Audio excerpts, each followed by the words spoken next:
it hurts. And I'm too sexy for Milan, too sexy for Milan, New York and Japan. Hey, welcome back this week, everybody, to Doing It with Styles. And those of you that follow the show know I'm a little bit of an independent film buff.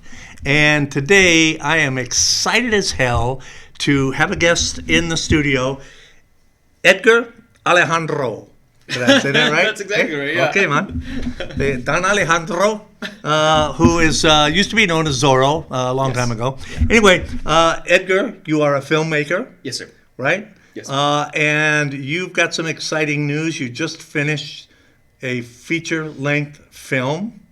What's it called? It's called Embers Edge. Embers Edge. Yes. Okay.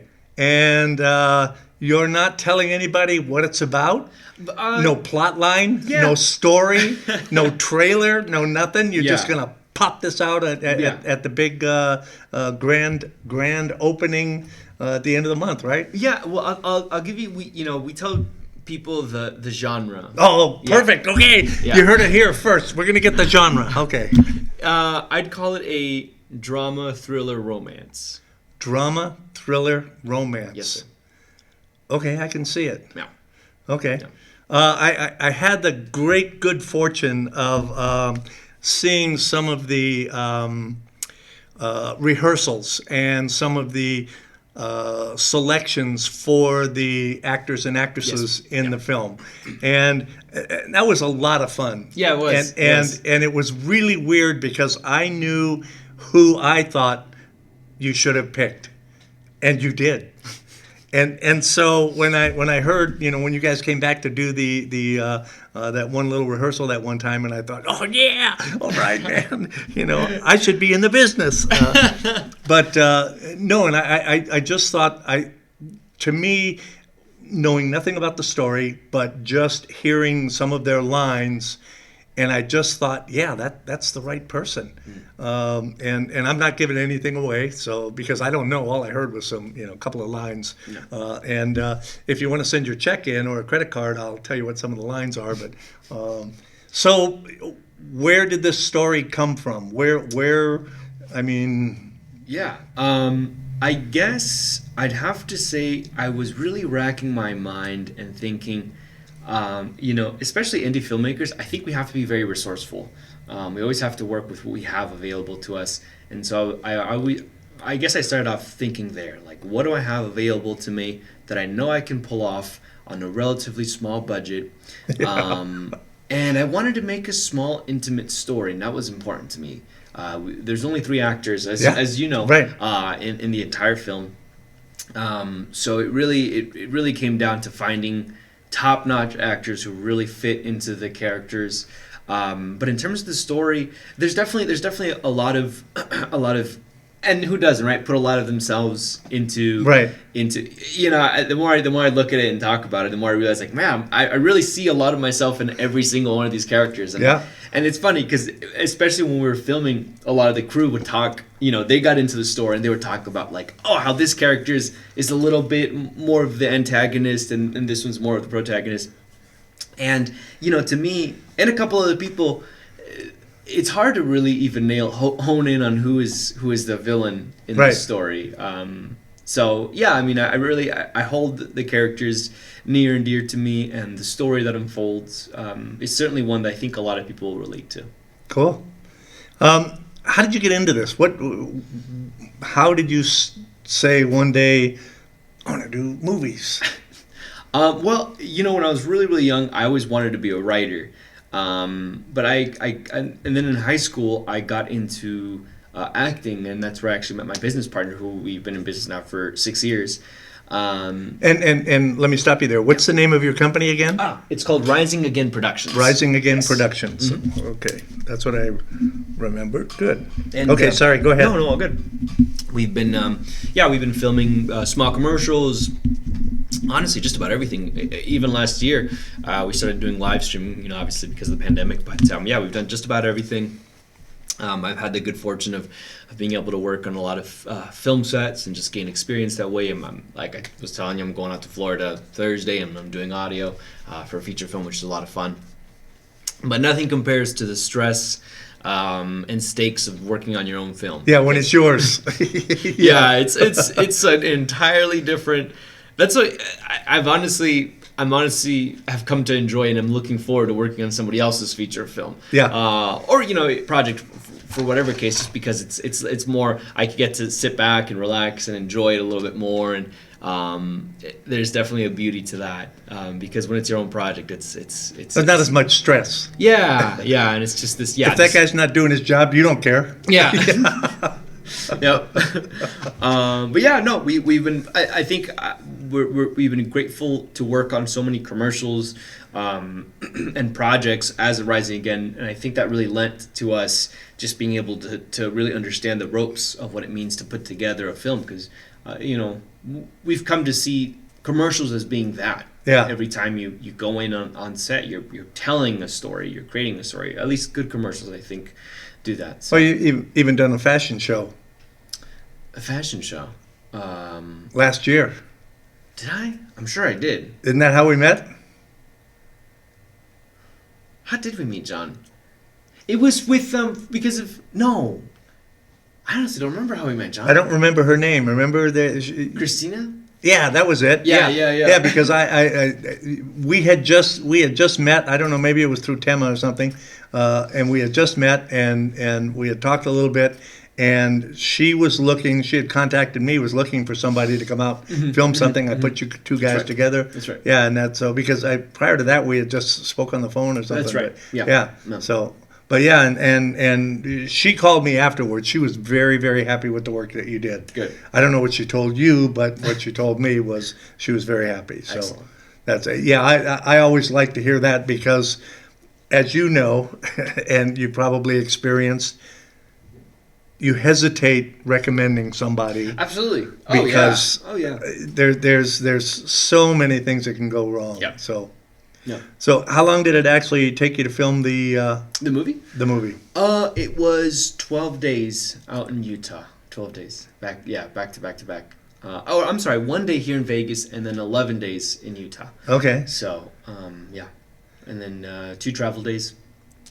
Whole thing was an experience. We packed ourselves in 3 cars. We drove out there. We rented this nice little Airbnb. And it was quite the trek every day. It was like an hour and a half trekking up to the mountains. Yeah. Hopefully that doesn't give away too much. But I mean, if you can't figure out that it's mountains by now from the movie poster, I don't know what to tell you. Yeah. I am excited about it. And when is you're having your big grand opening Yes. or premiere? I'm sorry, that's the word I'm looking for. Having your big premiere at the end of the month, and what's the date on that? It is on February 26th. 26th? Yes, sir. Okay. At the Art House Theater. Where is that? Art House. Oh man, I don't know the exact address. It's down on 6th or 7th or 8th or something like that, right downtown. Yeah, right in downtown.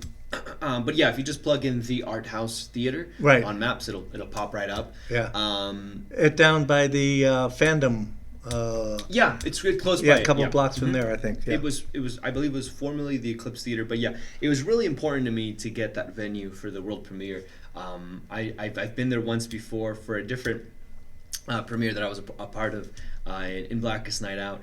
Which is really, really fun short film that I got to work with a couple of great Vegas filmmakers here in town. And going to that venue and seeing it made me realize, like, wow, this is the venue to have a premiere at. It's just classy. It has a bar, a patio, a restaurant. It's really, really nice. So I fell in love with that venue, and I'm really happy that we made it work with these guys, and I'm very excited. So February 26th, 5 p.m. Our 5 p.m. is actually almost sold out. Our 8 p.m. is still pretty wide open. So we do have some seats available there. I'm going to the 5 p.m. Yeah, and I can't wait because I have this great suit. Yeah, nice. Yeah, great.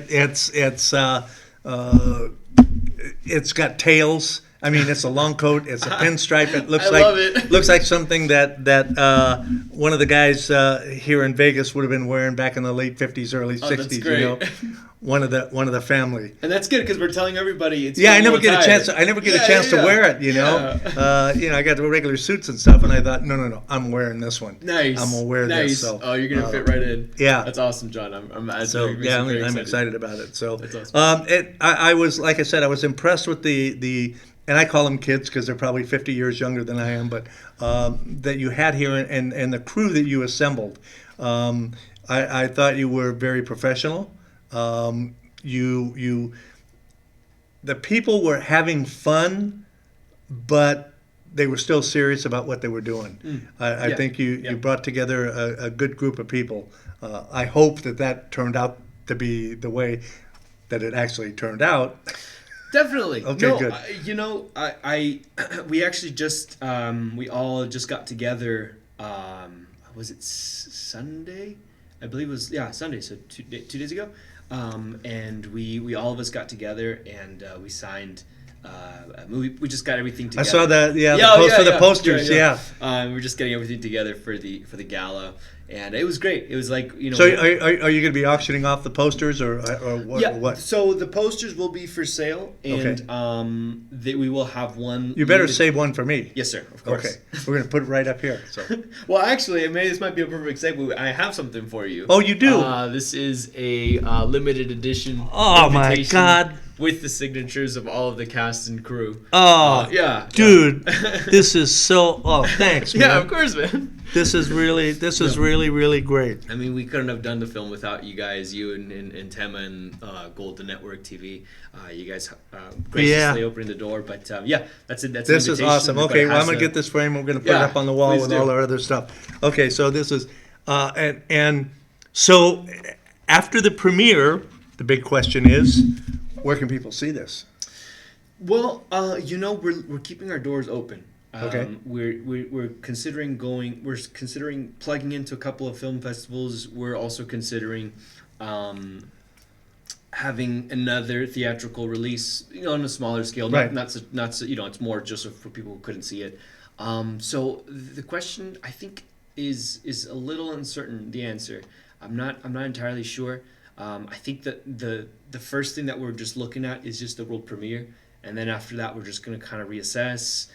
Something I really want to do is just get people's honest opinions during the premiere, and just what did you honestly think about this movie, and engage and see how people reacted to it. So yeah, that door is still open in terms of possibilities. Yeah. Well, as you know, we have a Roku channel here at WWDBTV, and if you wanted, we could put it up there on a very limited run, run it for 2 or 3 days or something like that for people, and then take it down. Because, I mean, the whole point is to get a distribution deal for this and get it out to, Amazon or Netflix or somebody like that that's going to give you some money so you can do another one, huh? Absolutely. Yeah. Absolutely. No, I mean, that's a great idea. I mean, I'd say at this point we're keeping everything on the table and just I'm not trying to. I'm really anxious to see this film. I mean, just the teasers that I got, during the thing, and I thought this has some potential, So awesome. I really want to see how this story goes. So, and the characters, great mix of characters. Yeah. That was I couldn't see that. They definitely, I will say that the actors and the crew, they really put their all into this film. Yeah. We were all tested out there. These are harsh conditions. No, it was. We were out in the forest 12 hours a day, and not even including transportation and loading gear and unloading gear. Right. And it was just gnarly. Some days were really smooth sailing, but especially in the beginning, it was just so rough because, we're used to the luxury of shooting in a city, to where if you forget something, it's a quick trip to Best Buy or Walmart and you're good. I know, right? It's just so many variables out, being truly out in the wilderness, that you can't anticipate. Yeah. What's going to happen, and thankfully there were some things that we thought were going to happen that didn't end up happening, like flat tire or getting stuck out there. That was a big fear, but we always had our satellite phone. We were very very cautious about safety, and we were always just trying to plan ahead for things. But there's just some things we couldn't plan for. But even then, something I'm really proud to say is that we from the script, we did not cut a single scene. Wow. Yeah, which was Okay, so remarkable. here's the question: has the cast seen the final cut? No. That's awesome. Yeah. So they haven't even They haven't seen it. No, the cast or crew. It's a very, very, very small amount of crew members that have seen it. It's myself, Adriel, Shirley, our assistant director, and Taylor, who was the on-set chef and the graphic designer. She did the movie poster. Right. She's also my girlfriend. Yeah. So she's seen it too. But no, other than that, we wanted people just to wait and Hey, experience you know, it. sorry for interrupting, but No, okay. I want to talk to you about that after the show. Yeah. Okay, cool. Sorry. Carry on. But yeah, no, it was no one's we really something that's really important to us. And I was against this at first. It was the executive producer Corey Hoops, who convinced us to not show a trailer for this. I was really set, I was really on the mindset of showing a trailer, and at some point we will after. Oh the yeah, premiere. sure. After the premiere. Yeah. Right. But for the time being, I think it's actually pretty cool that it really is just your interpretation. But it's a hell of a risk too. Yeah. Because now people are going to be going into this with some really high expectations. Yeah. And it could certainly just go the other way completely, you know. Not to freak you out or anything, but You know what, John? I'm expecting. I really truly believe that everybody that watches this film will at least take something from it and think like, "Wow, that was unexpected," or that really hit me. But I think that everybody who watches this will also have things that they don't like about this movie. Well, okay, I think that's the nature of the beast. Yeah, right. If you came up with a film that everybody loved and nobody complained about anything, then you could take over the world, dude. Because I mean, even my favorites, a lot of my favorites, it's like, I wish they hadn't have done that, or Absolutely. Yeah. But still, I'm like I said, you've created some excitement here and some anticipation, and I think. I think you're going to meet those expectations. I think so too. My favorite thing is when we did our last feature film, Home, we had people come up to us after the premiere, and they were saying, "Oh, I think that they were giving us their interpretation of a scene or something that happened." And in my head, I'm thinking like, "Wow, that's even better than what I thought." And so I'm sure the same thing's gonna happen with this. And I'm really excited for that because, people, the fans, it's so funny because when you work on something, you honestly get tunnel vision, and you really start really just focusing and fixating on all of these things. And it's funny because then you have fans that are just watching it for the first time, and then they see things that you didn't even think about, or connect things that you never even considered. So I think that's always a beautiful treat. Like, now it's no longer my film. Now it's everybody else's film. Right. And I'm excited for that. And people, I do want criticism. It definitely hurts a little bit because it's your baby, and But that's how you improve. That's how you get better. Yes. I mean, none of us go into this. Well, most of us don't go into doing anything like that thinking, "Yeah, this is perfect." Yeah. If you do, you better get out of the business. Yeah. But it's the nature of the beast, and that's how I get criticism all the time, and that's what helps me. Oh, okay, I see I can do that better now. Absolutely. Yeah, here's that, because I don't know how to do any of this shit. I mean, I've had to figure this out myself. Yeah. So, so what's next? You already got another one in the hopper ready to go? Adriel has already finished the script for the next feature film. I'm taking a much needed break because I haven't had a time to catch my breath and go back to my social life. Good luck with that. Yeah. No, after this one, I do want to take a big creative break. Just because I really feel like I was wrung out. On purpose. Like I made the decision to. I think I'm the type of guy when I really dive into something, I put everything into it. It's hard because another theme that's present in this movie is obsession, and how is what obsession? Obsession. Yeah. And how we as people can tend to latch on to an idea, and we can almost warp reality with it. Duh. Yeah. Yeah, look around. Yeah. Yeah, seriously. So Sorry. yeah, that's making this film is definitely taken a piece of me, and I really do believe the whole cast and crew, they all put a piece of themselves, and put it into the film, and it shows. That's something that was really important to me. Making this movie and directing it, I wanted everybody to feel like they can contribute their own voice into it and make it their own, because I think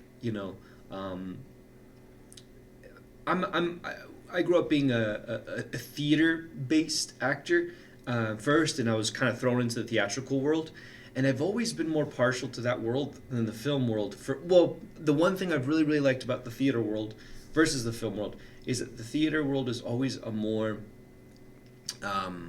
open-minded space about collaboration. Right. And in film, it's more like, all right, here's your mark. This is what you're going to say. This is how you're going to say it. We got it. Great. Well, in a theater, though, you get immediate feedback. True. Yes. I mean, you know if you're on the right track or not. Right. Yeah. And so you have an opportunity to maybe adjust yourself a little bit to if you think it's not working. So that's a good point. I never looked at it that way. That's always been. You're right. That's always been why I stayed away from it. Yeah. Fair enough. I'd rather have you talk behind my back. God, that sucked. Yeah.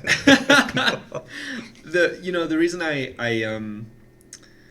liked it, the theater world, is the rehearsals, because that was important for me making this movie too. That's why we had so many rehearsals before we even went out there, because in film, I don't really the films that I've been a part of outside of Rising Again Productions, we didn't really ever have rehearsals. It's maybe it's a table read, if we're lucky, and then the next time we see each other is just when we're back on set, and then we're just making the movie, and then it's figuring it out then. But something that was really important to me was to have rehearsals with the actors and the crew too, and just talk about like who these characters are, what their motivation is, right, why they're doing what they're doing, the journey that they're going through, and then have them put in their 2 cents about, what if he says this? And I'll say this especially with one actor, our only male actor. He really all of them embraced the role in their own ways, but and I will say that all of them were made to play the characters that they played. So I agree. Yeah. So it's been a great journey. It's been a crazy journey. I'm happy to be at the tail end of it. I'm sure I'll be sweating bullets, John. Like I'm calm and collected now, but during the premiere, it'll be a different story. Yeah, because that's your baby. I mean, and you spend a lot of time and effort and energy, and like you say, you got a lot of yourself in that, and that's I think that's what makes art, regardless of the type of art, worth it. Yeah, is when you see a film or you hear a song or you look at a painting or a sculpture or something, that artist has put some of their self in there. Yeah. And you get a glimpse into what they were, or maybe they were just slapping shit on the canvas. And, some of them, but that's good enough. I think you're right. Some of the greats, they leave a piece of themselves in their art. And that's we get, as the audience, we get to share that. Yeah, that's what makes a good experience. Yeah.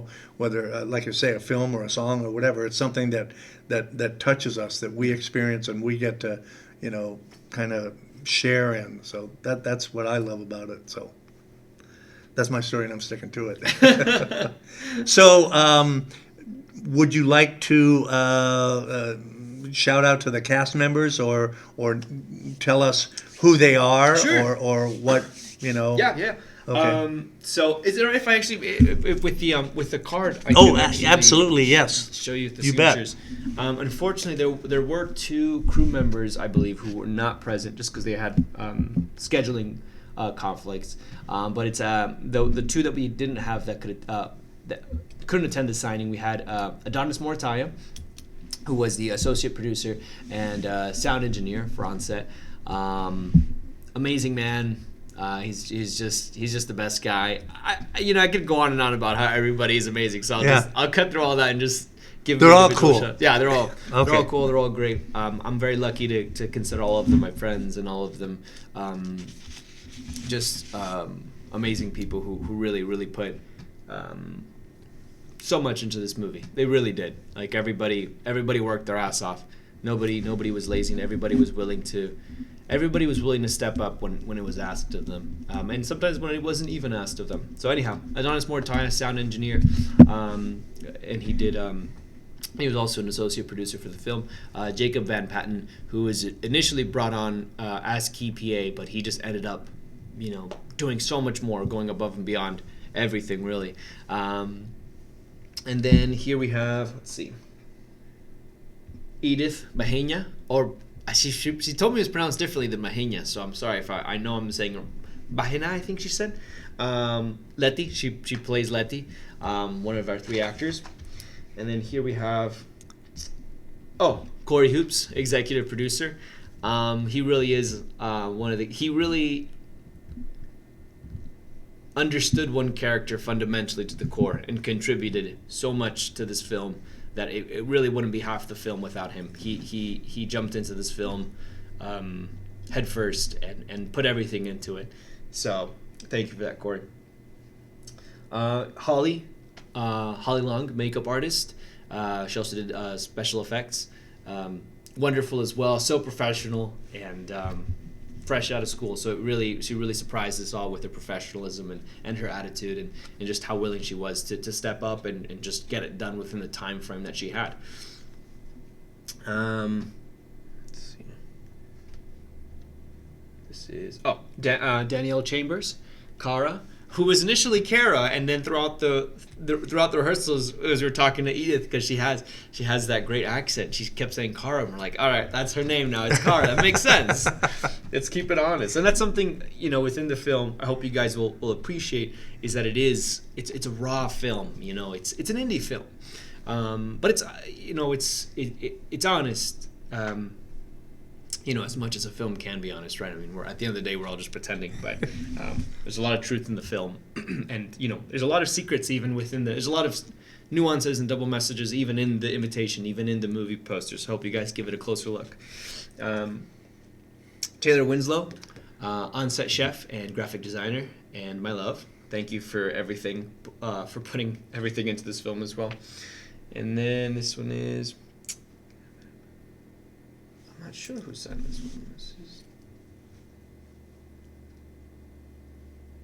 I think this one's, this is Adam. Adam Barba, who is the AC and DIT.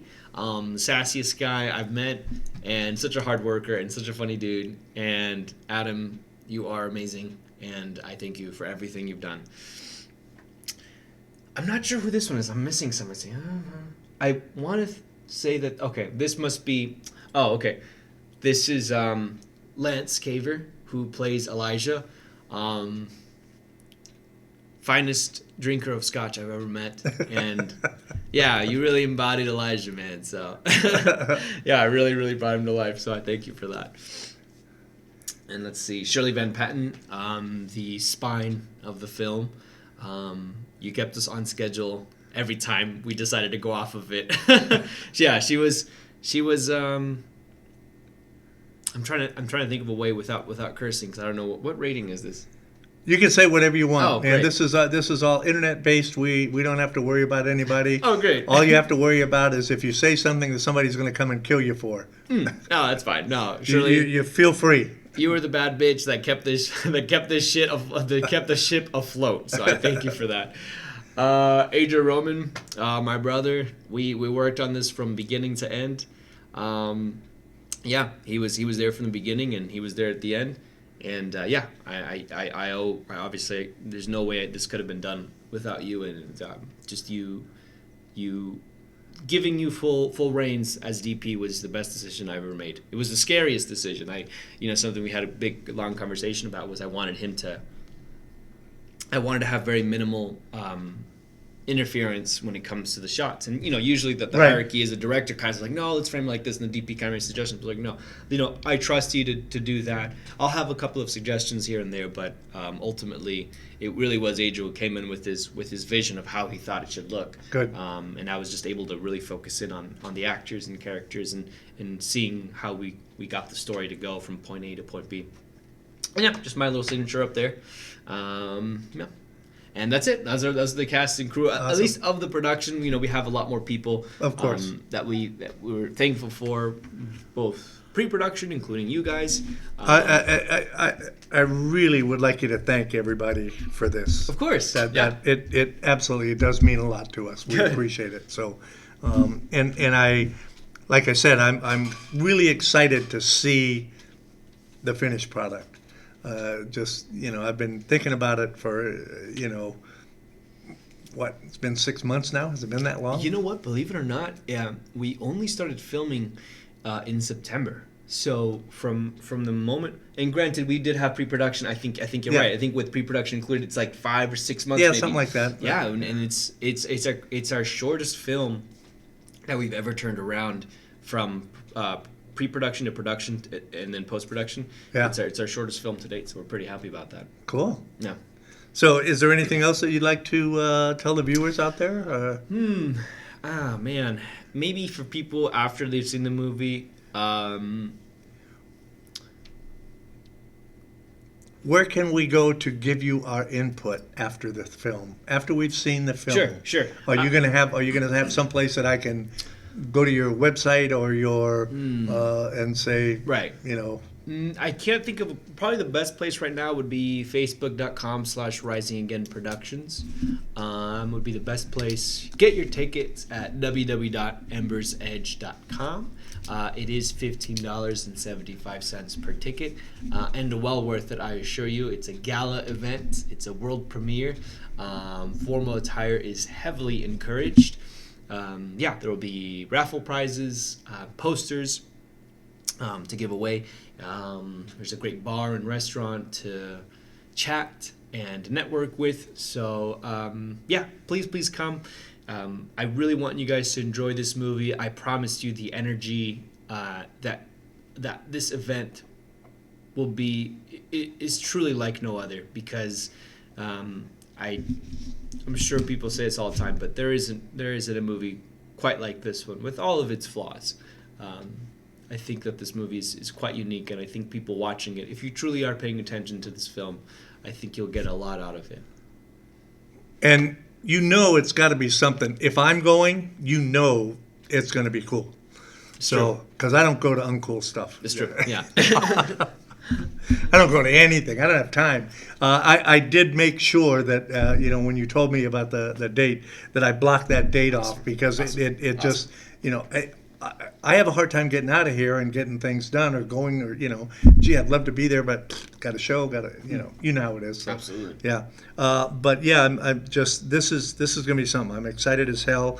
I think that this is going to be something that I hate to keep going back there, but just what I saw here, that cool. Yeah. rehearsal, and I thought, you got something here. I think you do, and if I can't even wrap my head around the story that would encompass what was going on. You know what I mean? Yeah. I mean, there's so many, and when you told me what the genre was, I was way off. What were you thinking of the genre? I was thinking, something like a post-apocalyptic, horror film. Okay. Not zombies or, No, but there's definitely horror elements in the movie. Okay. Sure. All right. Well, good. Horror Okay, then, elements. good. So That's the cool. post-apocalyptic makes sense, especially just from watching it from a rehearsal standpoint. Yeah. I can definitely understand why you would think that. Okay. All right. Cool. All right. So I guess that's it. Edgar, thank you so much for coming in and sharing this with us. And I got to tell you, Embers Edge, you need to get there on the 26th, 5 o'clock and 8 o'clock, Correct. right? Correct. And it's at the, I'm sorry, where is it again? The Art House. Art House, I got it. Okay. I remember that. And get those tickets, man. This is support our local. We have a lot of local independent filmmakers here, and you need to support them. And to hell with the Kardashians and people like that. They got enough money, If you like what you see, this is what helps us recreate or create more. Yeah. And if you don't support the local arts, they'll go away. True. And then what? We're definitely in danger of that during the pandemic. You know, Yeah. it's tough for all. It was. artists. It almost put me out of business. I'm telling you, it was a killer. So, and I'm glad to see that people are popping their heads up carefully, and that's important. But anyway, that's all the time we've got today. And remember, if you're going to do it with styles. Nice work, John.